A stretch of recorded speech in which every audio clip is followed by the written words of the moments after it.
Silent Night, Deadly Night. The movie that shocked America, outraged Hollywood, and frightened the government. The new advertising campaign plays up the earlier controversy about the film, when angry parents picketed theaters where it played, and the critics took offense. When Silent Night, Deadly Night was released in 1984, it sparked immense controversy for its portrayal of a murderous Santa Claus, even prompting Gene Siskel to publicly name and shame everyone involved with the production. Silent Night, Deadly Night now has the distinction of joining I Spit on Your Grave as one of the two most contemptible films I've seen. And I don't mean to think it's campy, it really is quite awful. And Ira Richard Barmack produced it.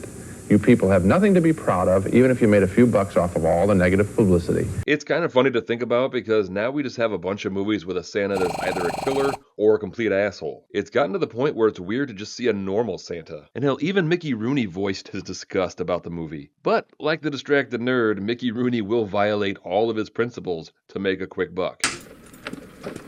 Pino! Take that mask off. What do you want to do, scare this little lad half to death? So it's Christmas Eve 1971, and young Billy Chapman is traveling with his parents and younger brother Ricky to go to the Utah mental facility to visit his grandfather. What a night of cheer this is, how grand it is to feel so merry. Life is very gay when people catch the Christmas fever. How delightful on this eve when saints and angels sing among us. Holly hung just right and faces bright with Christmas fever. What a night of cheer this is, how grand it is to feel so merry. Life is very gay when people... And you know, the opening of this movie will eventually show all the traumatic things that happened to Billy to cause him to become a murderer who dresses like Santa. But honestly, this car ride alone would be my villain origin story. Billy's parents go talk to the doctor, and Grandpa wakes up and begins talking to him. You know what happens Christmas Eve, don't you? Santa Claus. Santa Claus only brings presents to them that's been good all year. To the ones that ain't done nothing naughty. Now, I know Billy is scared, and we, the audience, are supposed to be scared, but even though Grandpa is incredibly intense, he's really just giving Billy the basics of Santa Claus. That's really just the nuts and bolts of the jolly old elf. You see Santa Claus tonight? You better run, boy. You better run for your life.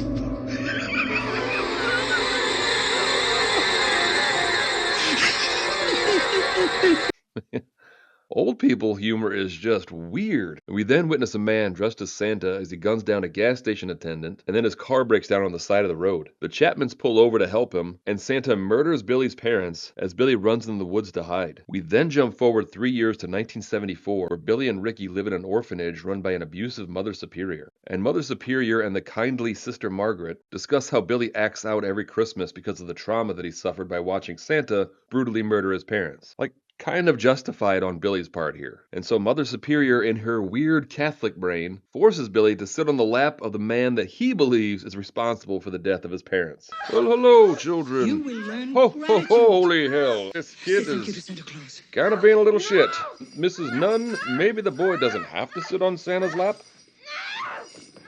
Oh, my jingle bells. We then jump forward 10 years to 1984, and Billy's now 18, and Sister Margaret gets Billy a job stocking shelves at Ira's toy store. There's always people who love you, that will kiss you and hug you, and it's always Christmas on the one side of the door.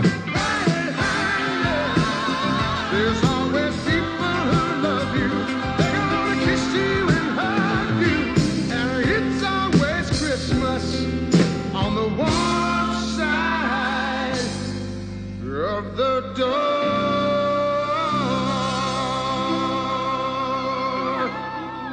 Ira's Toys is filmed in front of a live studio audience. But then once Christmas time rolls around and the trauma resurfaces, he really takes a turn for the worse. And as if the season wasn't traumatic enough for Billy, his boss, Mr. Sims, forces him to play Santa in the store. So Billy manages to make it through to closing without murdering anyone. But now his psyche has to face the ultimate test. The shittiest Christmas party ever. Were you good for mom and dad? Santa knows if you've been bad.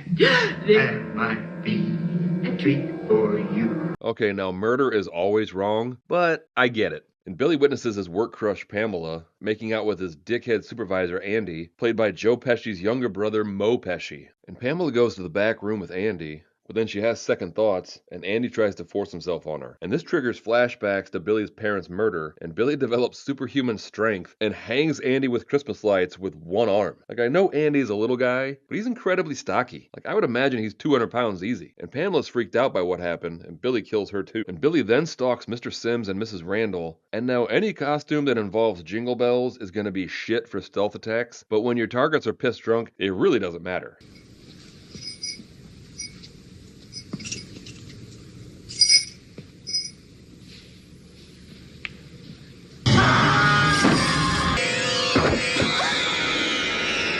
And this movie was met with so much backlash because parents thought it was harmful to children to see Santa murdering people. But at this point in time, you could sell bows and arrows in a toy store, not to mention those lawn darts that kids could hurl into the air at each other. Seatbelts were not required by law. You could smoke anywhere. But oh no, an R-rated movie has a killer dressed as Santa. How dare this movie harm my child? Now if you'll excuse me, I'm late to take my kids to a chickenpox party. Get the f*** out of here. And Billy takes off just as Sister Margaret shows up and lets the police know there's a killer Santa on the loose. And Billy then just starts going door to door declaring everyone to be naughty. And he gets to the house of a girl named Denise who's about to have sex with her boyfriend Tommy when Billy murders both of them. And if Tommy looks familiar, that is because he's none other than shock jock Barry Sims from Halloween, The Curse of Michael Myers. I think a certain absent-minded dork might have covered that movie before. Whoa!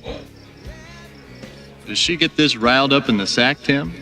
I bet she wears crotchless panties and barks like a dog. Beth! What do you say, honey? You and me. You know what's funny is that Loomis listens to the Barry Sims show. I can just imagine Loomis cracking up when Barry's describing two women mud wrestling in the studio or something. And oh no, it looks like Destiny's Tiggle Bitties have been freed from their bondage.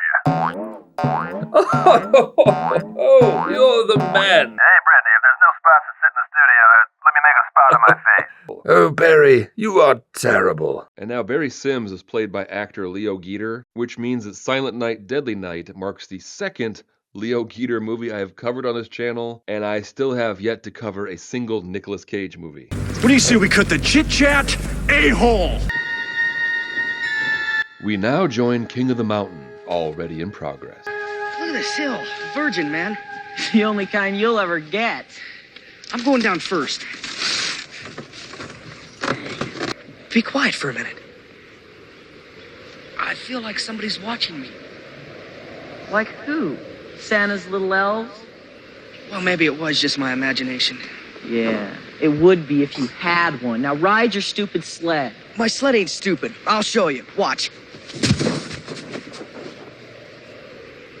Well, if it isn't Bob and Max. Now why don't you guys just get the fuck out of the way?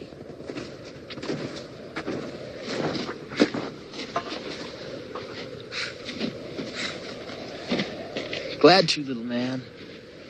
But, we're gonna go sledding. Oh, that's the plan. You guys are gonna take our sleds. Oh, you guys are great. You know, I want to grow up to be just like you. Ugly and very stupid.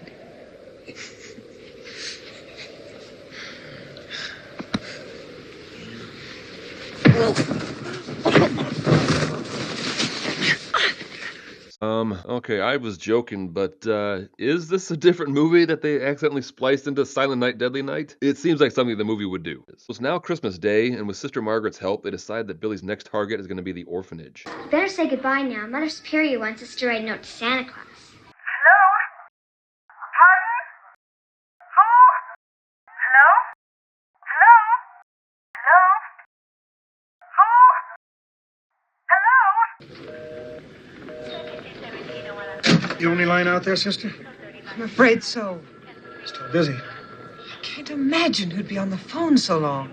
Well, little Susie Thompson at the orphanage likes to prank call a local sorority in town. That phone line will be tied up for hours. So Captain Richards and Sister Margaret head to the orphanage, and the officer who responds to the call is apparently the son of Dr. Sam Loomis, because as soon as he pulls up to the orphanage, he guns down the first Santa he sees. But unfortunately for Officer Dan Loomis, this Santa was Father O'Brien, who dresses up every year for the children. And he was killed right in front of Billy's younger brother Ricky. And Billy kills the officer and goes to confront Mother Superior, but before he can kill her, Captain Richards kills Billy. And now these kids have witnessed their second Santa murder in just under an hour. That's almost double the amount of times that child psychology experts recommend.